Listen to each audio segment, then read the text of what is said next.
Okay, ఈరోజు మనం ఈ యొక్క ప్రవాహ విద్యుత్ గురించి మనం వివరంగా నేర్చుకుందాం. మై నేమ్ ఈజ్ చంటి రాజుపాలెం. నేను గత డిఎస్సి క్లాసులు కానీ టెట్ క్లాసులు కానీ ఎస్ఐ కానిస్టేబుల్కి సంబంధించి మరి 10 ఇయర్స్గా నేను ఈ యొక్క క్లాసులను తరగతులను బోధిస్తూ ఉన్నాను. మరి ఈరోజు మనం జయం ఆన్లైన్ పబ్లికేషన్లో మనం ఈ యొక్క ఆన్లైన్ క్లాసులను మరి ఇక్కడ నిర్వహిస్తున్నాము. మరి ఇందులో ప్రవాహ విద్యుత్ అనేది చాలా ఇంపార్టెంట్ అయినటువంటి మరి చాప్టర్. గత డిఎస్సి పేపర్లో కానీ టెట్ పేపర్లో కానీ మనం చూసినట్లయితే ఖచ్చితంగా డెఫినెట్లీ ఈ చాప్టర్లో క్వశ్చన్ లేకుండా క్వశ్చన్ పేపర్ అనేది ఉండడం జరగదు. మీరు చూడండి లాస్ట్ టెట్ డిఎస్సి పేపర్లను. ఇది మనకు 6th క్లాస్ నుంచి స్టార్ట్ అవుతుంది. ఇది 6th క్లాస్లో ఉంది, 7th క్లాస్ ఉంది, 8th క్లాస్ ఉంది, అలాగే 10th క్లాస్లో కూడా ఈ చాప్టర్ను మనకు పరిచయం చేయడం జరిగింది, ఈ ప్రవాహ విద్యుత్ను. మరి మనం అదే విధంగా గమనించినట్లయితే ఇక్కడ ప్రవాహ విద్యుత్ అనగానే దీని యొక్క పరిచయం చూద్దాం. ప్రవాహ విద్యుత్ గురించి మరి కొంతమంది శాస్త్రవేత్తలు మనకు కొన్ని ఇంట్రడక్షన్లు ఇవ్వడం జరిగింది. ఏమిటంటే చూడండి, విలియం బర్డ్స్ అనే శాస్త్రవేత్త, విలియం బర్డ్స్ అనే ఒక సైంటిస్ట్ ఏం చెప్పాడు అంటే, ఇతన్ని ఇంగ్లాండ్ లేదా బ్రిటన్ శాస్త్రవేత్త విలియం బర్డ్స్ ఏం చెప్పాడు అంటే, ఇతను విద్యుత్ను కనుగొని మరి ఇది కదిలే ప్రవాహమని హ్యూమర్ అని పేరు పెట్టాడు విలియం బర్డ్స్ విద్యుత్ను కనుగొని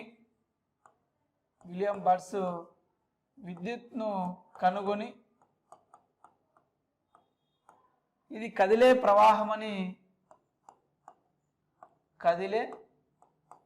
ప్రవాహము అని హ్యూమర్ అని పేరు పెట్టాడు. హ్యూమర్ అని తెలిపాడు ఎవరంటే విలియం బర్డ్స్. విద్యుత్ను కనుగొని దీనికి హ్యూమర్ అని పేరు పెట్టాడు.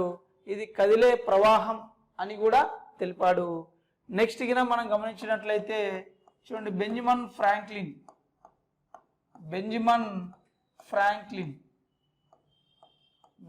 ఫ్రాంక్లిన్ ఇతను యుఎస్ఏ అమెరికా సైంటిస్ట్ ఏం చేశాడు అంటే, విద్యుత్ను కనుగొని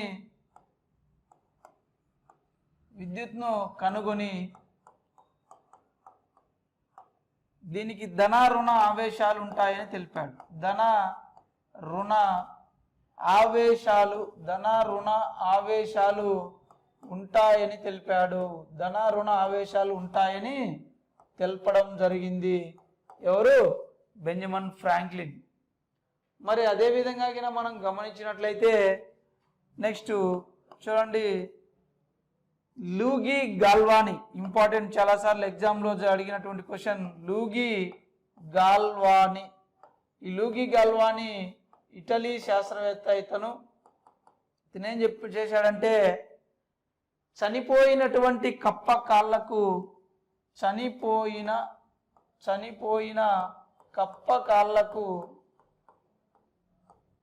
లోహపు పలకలను తగిలించి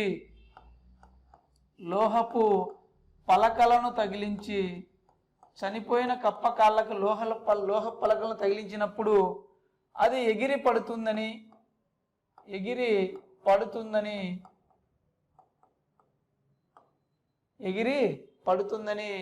మరి జంతువుల దేహంలో విద్యుత్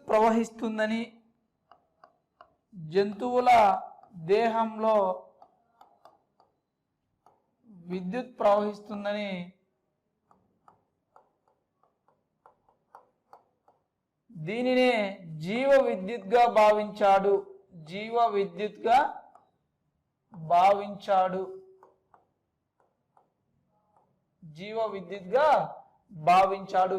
ఎవరు? లూగి గాల్వానీ. అంటే చనిపోయిన కప్ప కాళ్ళకు మరి 2 లోహ పలకలను తగిలించినప్పుడు మరి అవి 2 మరి అవి కదులుతూ ఉండడంతో అయ్యో జంతువుల దేహం గుండా విద్యుత్ ఉత్పత్తి అవుతుందని, జంతువుల దేహం గుండా విద్యుత్ ఉత్పత్తి అవుతుందని, జంతువుల దేహం గుండా విద్యుత్ ఉత్పత్తి అవుతుందని, మరి అదేవిధంగా దానినే జీవ విద్యుత్గా భావించినటువంటి శాస్త్రవేత్త ఎవరు అంటే మన యొక్క లూగి గాల్వానీ. ఇది మనకు విద్యుత్ గురించి. మరి అలాగే నిన్న మనం గత క్లాసులో తెలుపుకున్నాం, అది ఏమిటంటే స్థిర విద్యుత్ను కనుగొన్నటువంటి శాస్త్రవేత్త ఎవరు అని. స్థిర విద్యుత్తు, మరి స్థిర విద్యుత్ను తెలిపినటువంటి శాస్త్రవేత్త ఎవరంటే థేల్స్ ఆఫ్ మిలిస్. థేల్స్ ఆఫ్ మిలిస్ అనేటువంటి యొక్క గ్రీకు శాస్త్రవేత్త, థేల్స్ ఆఫ్ మిలిస్ అనేటువంటి గ్రీకు శాస్త్రవేత్త స్థిర విద్యుత్ను మనకు తెలపడం జరిగింది, స్థిర విద్యుత్ను కనుగొనడం జరిగింది.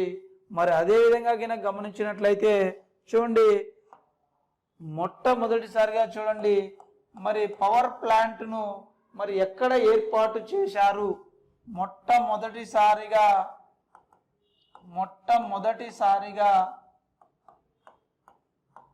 పవర్ ప్లాంట్ను ఎక్కడ ఏర్పాటు చేశారంటే ఇంగ్లాండ్లోని గోడల్మింగ్ అనే ప్రాంతంలో ఏర్పాటు చేశారు. గోడల్మింగ్ అనే ప్రాంతంలో ఏర్పాటు చేశారు. ఇంపార్టెంట్ గుర్తుపెట్టుకోండి. మొట్టమొదటిసారిగా మరి ఈ యొక్క విద్యుత్ పవర్ ప్లాంట్ను మరి ఎక్కడ ఏర్పాటు చేయడం జరిగిందంటే ఇంగ్లాండ్లోని గోడల్మింగ్ అనే ప్రాంతంలో ఏర్పాటు చేయడం జరిగింది. నెక్స్ట్ థామస్ ఆల్వా ఎడిషన్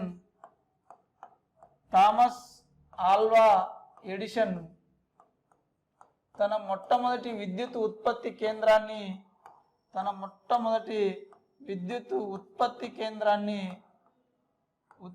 కేంద్రాన్ని మరి ఎక్కడ ఏర్పాటు చేశాడంటే అమెరికాలో ఏర్పాటు చేశాడు. ఎక్కడ ఏర్పాటు చేశాడు? అమెరికాలో ఏర్పాటు చేశారు. ఇంపార్టెంట్ గుర్తుపెట్టుకోండి. థామస్ ఆల్వా ఎడిషన్ మొట్టమొదటి విద్యుత్ ఉత్పత్తి కేంద్రాన్ని అమెరికాలో ఏర్పాటు చేయడం జరిగింది. మరి ఇది మనకు విద్యుత్ సంబంధించినటువంటి ఒక ఇంట్రడక్షన్ కింద గమనించినట్లయితే అసలు ప్రవాహ విద్యుత్ అంటే ఏమిటి మనం చూద్దాం. లేదా దీన్నే కరెంట్ అని కూడా అంటాము. ప్రవాహ విద్యుత్ లేదా విద్యుత్ ప్రవాహం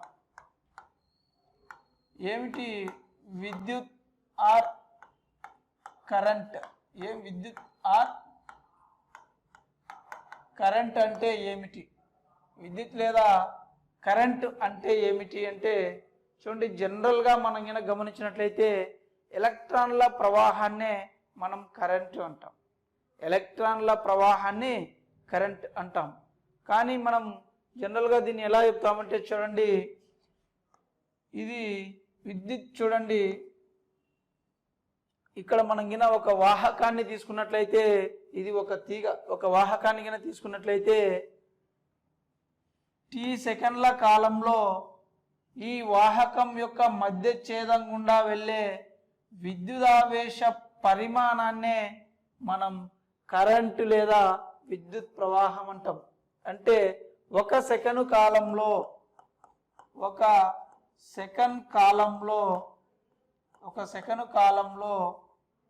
వాహకం యొక్క మధ్య ఛేదం గుండా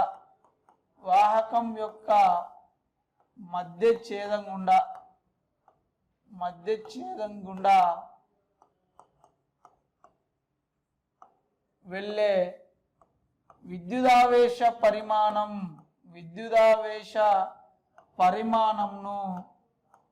విద్యుదావేశ పరిమాణంను మనం కరెంటు అంటాం. ఏమంటాం? కరెంటు అంటాం. చూడండి, ఒక సెకను కాలంలో ఈ వాహకం యొక్క మధ్య ఛేద వైశాల్యం గుండా వెళ్ళే విద్యుదావేశ పరిమాణాన్ని మనం కరెంటు అన్నాం. మరి క్యూ అనేది మనకు విద్యుదావేశం, మరి టీ అంటే తెలుసు మనకు సెకండ్ అని. మరి దీని ఆధారంగా మరి గమనించినట్లయితే current I = Q/T I is equal to Q/T. అంటే 1 సెకను కాలంలో ఈ వాహకం యొక్క మధ్య ఛేద వైశాల్యం గుండా ప్రవహించినటువంటి విద్యుదావేశ పరిమాణమే కరెంటు అన్నాం. మరి ఇక్కడికైనా మనం గమనించినట్లయితే దీని యొక్క ప్రమాణాలు చూడండి. విద్యుత్ ప్రవాహం యొక్క SI ప్రమాణాలు మనం ఈ ఫార్ములా ఆధారంగా తెలుపుతాం. క్యూకు ఆవేశానికి ప్రమాణం SI ప్రమాణం ఏంటంటే కూలుంబ్. దీన్ని మనం C చే సూచిస్తాం.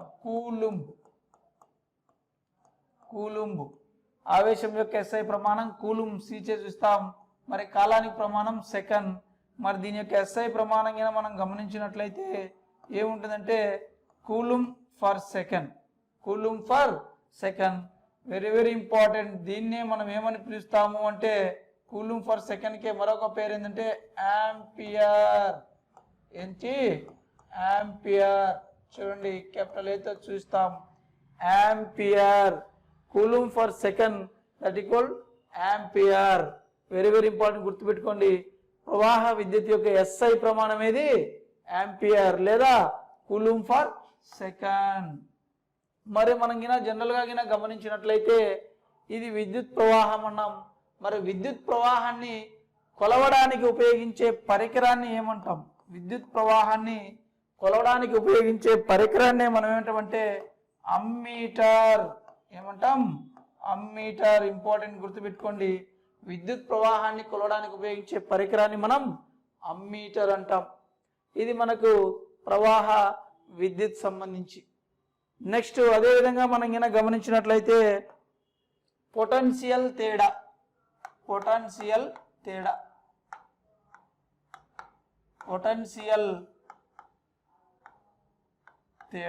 ఆర్ పొటెన్షియల్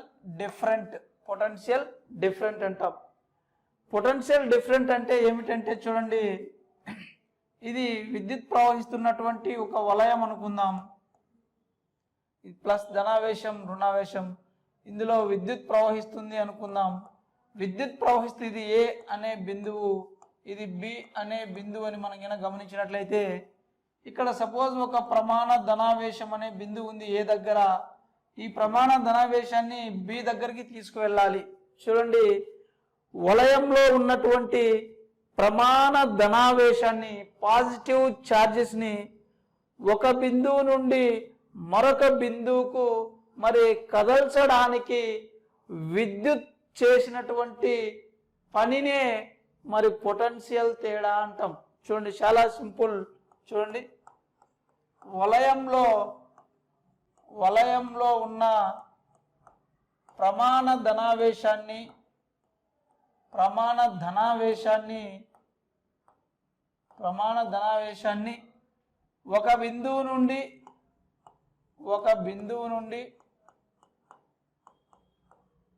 మరొక బిందువుకు మరి కదిలించడానికి ఆర్ జరపడానికి విద్యుత్ చేసే పనినే పొటెన్షియల్ తేడా అంటాము. ఇంపార్టెంట్, గుర్తుపెట్టుకోండి. వలయంలో చూడండి, ఇది విద్యుత్ ప్రవహిస్తున్నటువంటి ఒక వలయంలో ఇక్కడ ఒక ప్రమాణ ధనావేశం 1 యూనిట్ ధనావేశం ఉంది. మరి ఏ దగ్గర ఉన్నటువంటి ఈ ధనావేశాన్ని మరి B బిందువుకు మార్చాలంటే ఎంతో కొంత పని అనేది చేయాలి. ఆ పని ఎవరు చేస్తారంటే ఇక్కడ విద్యుత్ చేస్తుంది. కాబట్టి ఆ విద్యుత్ చేసినటువంటి పనినే మనం పొటెన్షియల్ తేడా అన్నాం. మరి పొటెన్షియల్ తేడాను మనం ఏం చేస్తామంటే ప్రమాణం వోల్టులో ఉంటుంది. కాబట్టి పొటెన్షియల్ తేడా యొక్క ప్రమాణం మనకు వోల్ట్స్ అంటాం. కాబట్టి V is equal to W/Q అంటాం ఫార్ములా. చూడండి, ప్రమాణ ధనావేశం Q అంటే ఏంది? ఆవేశం, ధనావేశం. మరి ఇదేంటంటే W కంటే పని. ఇక్కడ ప్రమాణ ధనావేశంని ఒక చోటు నుంచి మరొక చోటుకి జరపడానికి విద్యుత్ చేసిన పనినే మనం పొటెన్షియల్ తేడా అన్నాం. సింపుల్. మనం ఈ యొక్క నిర్వచనాన్ని బైహార్ట్ చేయకుండా ఈ ఫార్ములా ద్వారా మనం అర్థం చేసుకోవచ్చు సింపుల్గా. మరి ఇక్కడికి గమనించినట్లయితే ఎస్ఐ ప్రమాణం చూద్దాం. దీనికి ఎస్ఐ ప్రమాణం కింద చూసినట్లయితే పొటెన్షియల్ తేడా చూద్దాం. పని అంటే డబ్ల్యూ, పనికి ఎస్ఐ ప్రమాణం ఏది? వెరీ గుడ్, పనికి ఎస్ఐ ప్రమాణం జౌల్. మరి ఇంత ముందుగానే చెప్పుకున్నాం, ఆవేశానికి ప్రమాణం ఏది? కూలుం. ఆవేశానికి ప్రమాణం కూలుం. మరి జౌల్ ఫర్ కూలుంబే మనం ఏమనొచ్చు అంటే వెరీ వెరీ ఇంపార్టెంట్, వోల్ట్ అంటాం. ఏమంటాం? వోల్ట్ అంటాం. జౌల్ ఫర్ కూలుంనే మనం వోల్ట్ అని చూపిస్తాం. అంటే పొటెన్షియల్ తేడా లేదా పొటెన్షియల్ కి ఎస్ఐ ప్రమాణం ఏమిటి అంటే వోల్ట్. ఎస్ఐ ప్రమాణం ఏమిటి? వోల్ట్ అని చెప్తాం. మరి ఈ యొక్క పొటెన్షియల్ తేడా నందు ఉన్నటువంటి ఈ యొక్క వోల్ట్ ప్రమాణం, పొటెన్షియల్ తేడా యొక్క ప్రమాణమైనటువంటి వోల్ట్ మరి చెప్తున్నాం. దీన్ని పొటెన్షియల్ తేడాను కొలవడానికి ఉపయోగించే పరికరం ఏమిటి? పొటెన్షియల్ తేడాను కొలవడానికి ఉపయోగించే పరికరాన్ని మనం ఏమంటామంటే వోల్ట్ మీటరు అంటాం. ఏమంటాం? వోల్ట్ మీటరు అంటాం. వెరీ వెరీ ఇంపార్టెంట్, గుర్తుపెట్టుకోండి, వోల్ట్ మీటరు అంటాం. నెక్స్ట్ అదేవిధంగా జనరల్గా గమనించినట్లయితే మరి కరెంటును కొలవడానికి ఉపయోగించేటువంటి అమ్మీటర్ను మరి వలయంలో ఏ సంధానంలో అమర్చుతాడు అంటారు? వెరీ వెరీ ఇంపార్టెంట్, గుర్తుపెట్టుకోండి. అమ్మీటర్ను మనం గమనించినట్లయితే విద్యుత్ ప్రవాహాన్ని కొలవడానికి ఉపయోగించే అమ్మీటర్ను వలయంలో ఏ సంధానంలో అమర్చుతామంటే శ్రేణి సంధానంలో అమర్చుతాం. ఏ సంధానంలో అమర్చుతాం?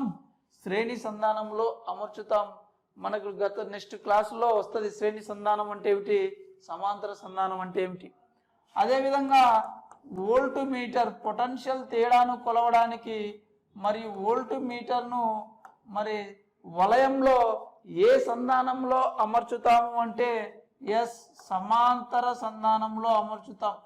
ప్యారలల్ కనెక్షన్ అంటాం. సమాంతర సంధానం. శ్రేణి సంధానంను సిరీస్ కనెక్షన్ అంటాం.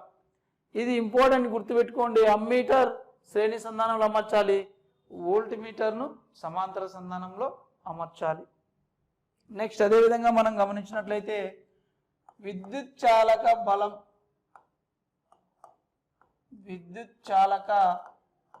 బలం, దీన్ని మనం ఇంగ్లీష్లో ఎలక్ట్రోమోటివ్ ఫోర్స్ అంటాం. జనరల్గా గమనించినట్లయితే మనకు విద్యుత్ చాలక బలం అన్నప్పుడు మరి ఇక్కడ చూడండి, ఇది ఒక వలయం అనుకుందాం, ఇది ఒక బ్యాటరీ. మరి చూడండి, ప్లస్ మైనస్ ఇందులో విద్యుత్ ప్రవహిస్తుంది అనుకున్నాం. విద్యుత్ ప్రవాహం అనేది ఎల్లప్పుడూ ధన ధ్రువం నుండి మరి ఇట్లా రుణ ధ్రువం వైపుకు ప్రవహిస్తుంది విద్యుత్ ప్రవాహం. మరి మామూలుగా ఇందులో ఎలక్ట్రాన్స్ అనేటివి దీనికి వ్యతిరేక దిశలో ఇలా వస్తుంటాయి. ఎలక్ట్రాన్స్ అనేటివి మరి ఇట్లా వ్యతిరేక దిశలో వస్తూ ఉంటాయి. మరి వ్యతిరేక దిశలో వచ్చేటువంటి ఈ ఎలక్ట్రాన్లను మళ్ళా ఇట్లా ముందుకు కదల్చడానికి మరి ఎంతో కొంత మరి బలాన్ని ప్రయోగించాలి. ఆ బలాన్ని ప్రయోగించడానికి మనకు ఘటంలో ఉన్నటువంటి బలమే మనం ఏమంటామంటే మరి రసాయన బలం అంటాం. మరి ఈ రసాయన బలాన్ని చూడండి మనం విద్యుత్ చాలక బలం అని కూడా అంటాం. చూడండి, జనరల్గా ఇక్కడ ఎలక్ట్రాన్లు అనేటివి ఇట్లా రుణ ధ్రువం నుంచి ధన ధ్రువం వైపుకి వస్తూ ఉంటాయి. మరి ఈ యొక్క ఎలక్ట్రాన్లను ధన ధ్రువం నుండి రుణ ధ్రువం వైపుకు కదల్చడానికి రసాయన బలం చేసే పనినే మనం విద్యుత్ చాలక బలం అంటాం. కాబట్టి గుర్తుపెట్టుకోండి, జనరల్గా ఎలక్ట్రాన్స్ అనేటివి రుణ ధ్రువం నుంచి ధన ధ్రువం వైపుకు వస్తూ ఉంటాయి. కానీ మరి దీనికి వ్యతిరేక దిశలో మనకు విద్యుత్ ప్రవాహం ఉంటుంది. కాబట్టి ఆ ఎలక్ట్రాన్స్ను ఇట్లా ధన ధ్రువం నుండి రుణ ధ్రువం వైపుకు కదల్చాలి. ఆ కదల్చాలంటే ఇక్కడ ఎంతో కొంత బలం కావాలి. ఆ బలం అనేది మనకు ఈ యొక్క ఘటం ఇస్తుంది. కాబట్టి ఘటంలో ఉండేటువంటి బలం మరి రసాయన బలం, అది ఇట్లా ఎలక్ట్రాన్లను ధన ధ్రువం నుంచి రుణ ధ్రువంకు తీసుకుపోతుంది. కాబట్టి అది పనిచేసినటువంటి బలాన్నే మనం విద్యుత్ చాలక బలం అంటాం. జనరల్గా చూడండి, ఏకాంక రుణావేశాన్ని ధన ధ్రువం నుండి రుణ ధ్రువం రుణ ధ్రువం వైపుకు కదల్చడానికి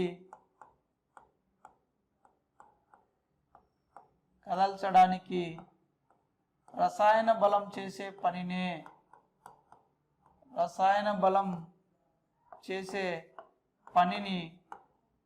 ఈఎంఎఫ్ అంటాము.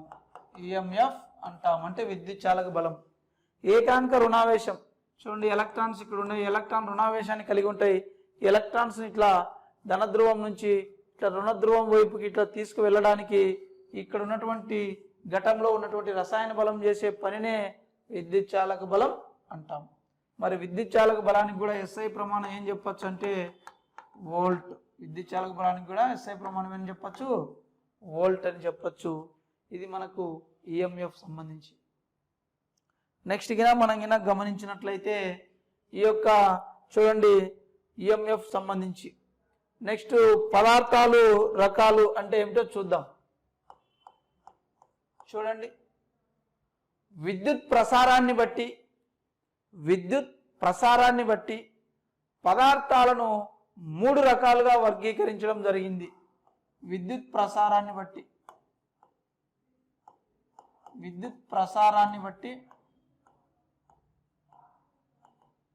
పదార్థాలను 3 రకాలుగా వర్గీకరించడం జరిగింది. అవి ఒకటి ఏమిటంటే వాహకాలు, విద్యుత్ వాహకాలు,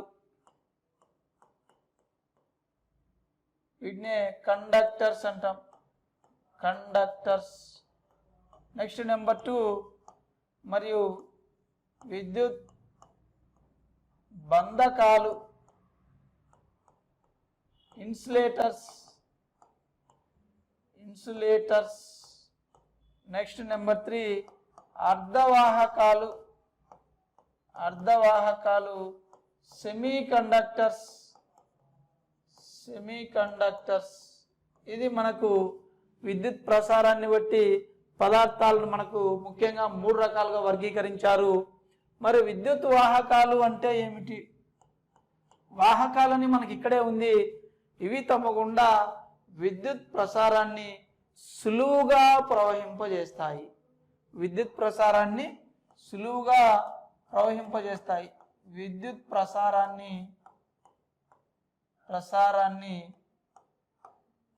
తమ గుండా సులువుగా ప్రవహింపచేస్తాయి.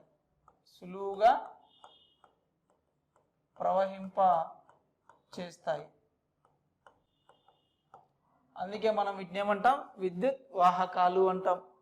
మరి తమ గుండా సులువుగా ప్రవహింపజేస్తాయి కాబట్టి మరి వీటి యొక్క ఉదాహరణలుగా మనం గమనించినట్లయితే ఆల్ మెటల్స్ అంటే అన్ని లోహాలు మరి విద్యుత్ వాహకాలుగా చెప్తాం. అన్ని లోహాల గుండా విద్యుత్ ప్రవహిస్తుంది. మరి అదే విధంగా మనం కనుక గమనించినట్లయితే ఒక అలోహం గుండా కూడా విద్యుత్ ప్రవహిస్తుంది. అదే ఏమిటంటే గ్రాఫైట్ గుండా విద్యుత్ ప్రవాహం ఉంటుంది. అదేవిధంగా మానవ శరీరం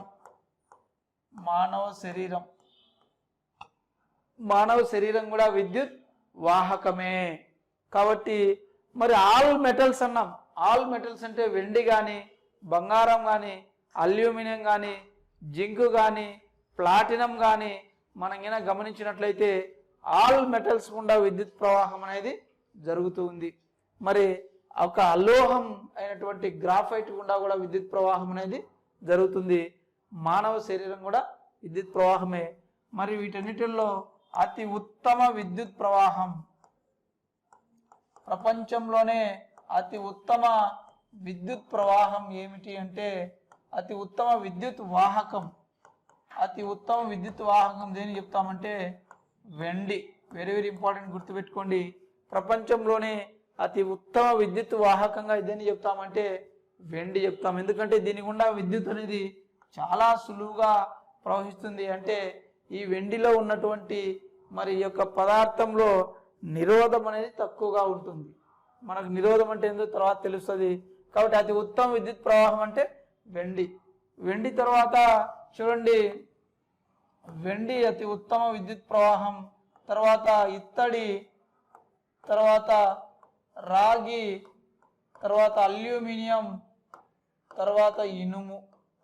ఇది చూడండి అతి ఉత్తమ విద్యుత్ వాహకం వెండి చెప్తాం. దాని తర్వాత ఇత్తడిలో బాగా ప్రవహిస్తుంది. ఆ తర్వాత రాగి, అందుకే మనం ఎక్కువగా వంట పాత్రలు రాగితో తయారు చేస్తాం. ఎందుకంటే తొందరగా రాగి అంటే ఫ్యాన్ కానీ మరి మోటార్లు కానీ ఎక్కువగా మన వాటి ఇంటర్నల్గా కానీ మనం గమనించినట్లయితే రాగి వైరు చుట్టబడి ఉంటుంది. ఎందుకంటే తమ గుండా విద్యుత్ను సులువుగా ప్రవహింపజేసుకుంటుంది కాబట్టి. అదేవిధంగా చివరిగా అల్యూమినియం, ఆ తర్వాత చివరిగా ఇనుము. ఇది దీని యొక్క క్రమం, విద్యుత్ ప్రవహించేటువంటి క్రమం మనం గమనిద్దాం. అదేవిధంగా కనుక గమనించినట్లయితే నెక్స్ట్ మనము విద్యుత్ బంధకాలు అంటే ఏమిటో చూద్దాం. విద్యుత్ బంధకాలు ఇన్సులేటర్స్. ఏమిటి విద్యుత్ బంధకాలు అంటే ఇవి తమ గుండా విద్యుత్ను అసలు ప్రవహింపచేయవు. తమ గుండా విద్యుత్ను అసలు ప్రవహింపచేయవు. తమ గుండా విద్యుత్ను ప్రవహింపనీయవు.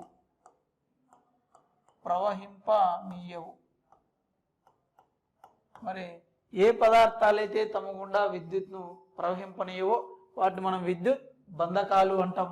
మరి గమనించినట్లయితే ఎగ్జాంపుల్ చూడండి, మరి చెక్క కానీ, రబ్బరు, రాయి, ప్లాస్టిక్, థర్మోకోల్, దుస్తులు, ఇట్లా మనం చెప్పుకుంటూ పోతే ఎన్నైనా చెప్పొచ్చు విద్యుత్ బంధకాలు.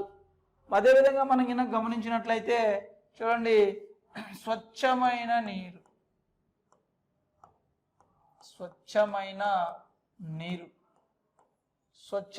నీరు గిన మనం గమనించినట్లయితే మరి స్వచ్ఛమైన నీటి గుండా విద్యుత్ అనేది ప్రవహించదు. స్వచ్ఛమైన నీరు అంటే వర్షపు నీరు అని చెప్పొచ్చు. ఏ నీరు? వర్షపు నీరు, లేదా దీన్ని డిస్టిల్ వాటర్ అంటాం. డిస్టిల్ వాటర్, స్వచ్ఛమైన నీరు గుండా మరి విద్యుత్ అనేది ప్రవహించదు. వెరీ వెరీ ఇంపార్టెంట్, గుర్తుపెట్టుకోవాలి. ఇది విద్యుత్ బంధకాలు సంబంధించి. అంటే చెక్క కానీ, రబ్బర్ కానీ, రాయి కానీ, ప్లాస్టిక్ కానీ, థర్మోకోల్ కానీ, దుస్తులు కానీ మరి స్వచ్ఛమైన నీరు అనేది మరి విద్యుత్ బంధకంగా పనిచేస్తుంది.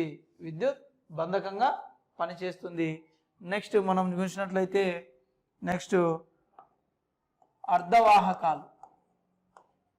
అర్ధవాహకాలు. దీన్నే మనం సెమీ కండక్టర్స్ అంటాం. ఏమంటాం? సెమీ కండక్టర్స్ అంటాం. దీంట్లోనే ఉంది మీనింగ్. ఇవి తమ గుండా పాక్షికంగా విద్యుత్ను ప్రవహింపజేస్తాయి.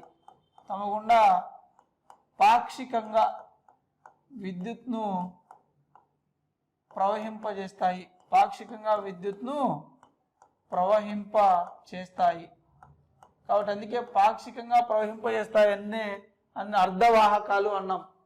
కొద్ది మొత్తంలో మాత్రమే తమ గుండా విద్యుత్ను ప్రవహింపజేస్తాయి. అందుకే వీటిని ఏమన్నామంటే అర్ధవాహకాలు అన్నాం. మరి అదేవిధంగా ఉదాహరణగా చూసినట్లయితే ఇంపార్టెంట్ చూడండి, సిలికాన్ జర్మేనియం మరి ఇవి తమ గుండా పాక్షికంగా విద్యుత్ను ప్రవహింపజేస్తాయి. అందుకే వీటిని అర్ధవాహకాలు అన్నాం. Very very important. ఓకేనా? ఓకే.